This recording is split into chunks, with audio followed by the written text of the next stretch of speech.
ഒരു നിമിഷം ധ്യാനാവസ്ഥയിലിരിക്കാം. കണ്ണുകൾ പതിയെ അടയ്ക്കാം. ഒരു ദീർഘശ്വാസമെടുക്കാം. ശ്വാസം പ്രാണവായു ഉള്ളിലേക്ക് പ്രവഹിക്കുമ്പോൾ എല്ലാ സന്തോഷവും, ഈ പ്രപഞ്ചത്തിലെ എല്ലാ സന്തോഷവും, ആനന്ദവും, ആഹ്ലാദവും, സൗഭാഗ്യങ്ങളുമെല്ലാം നമ്മിൽ നിറയുന്നതായി സങ്കല്പിക്കാം. 1-2 സെക്കൻഡ് ഹോൾഡ് ചെയ്തതിന് ശേഷം ശ്വാസം പ്രാണവായുവിനെ തിരിച്ച് പുറത്തേക്ക് വിടാം. പുറത്തേക്ക് ഒഴുകുന്ന വായുവിൽ നമ്മുടെ എല്ലാ വേദനകളും, ആശങ്കകളും, ഭയവും എല്ലാം നമ്മിൽ നിന്ന് പുറത്തേക്ക് ഒഴുകുന്നതായിട്ട് സങ്കല്പിക്കാം.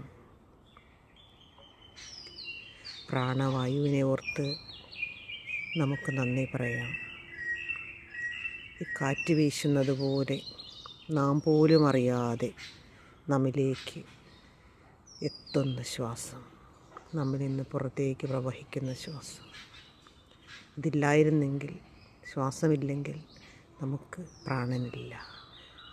നമ്മുടെ പ്രാണനെ നിലനിർത്തുന്ന ശ്വാസത്തിനായി നമുക്ക് നന്ദി പറയാം. നമുക്ക് ഈ പ്രപഞ്ചശക്തിയോട് നന്ദി പറയാം. ഒരു നിമിഷം നമ്മിലേക്ക് പ്രവഹിക്കുന്ന പ്രാണവായുവിനെ ശ്രദ്ധിക്കുക. ശ്വാസത്തെ ശ്രദ്ധിക്കുക.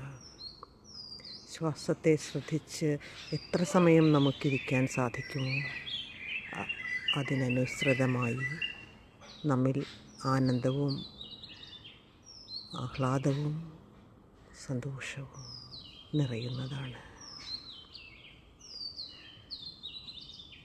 ശാന്തത അല്ലെങ്കിൽ നമ്മുടെ ചിന്തകളെ നിരീക്ഷിക്കുക എന്നത്, നമ്മിലേക്ക് എത്തുന്ന പ്രാണവായുവിനെ നിരീക്ഷിക്കുക എന്നത്, നമ്മുടെ ശ്വാസത്തെ നിരീക്ഷിക്കുക എന്നത് നമ്മിൽ ഉണ്ടാക്കുന്ന പരിവർത്തനം ചെറുതൊന്നുമല്ല എന്ന് പതിയെ പതിയെ നമുക്ക് മനസ്സിലാക്കാനാകുന്നു.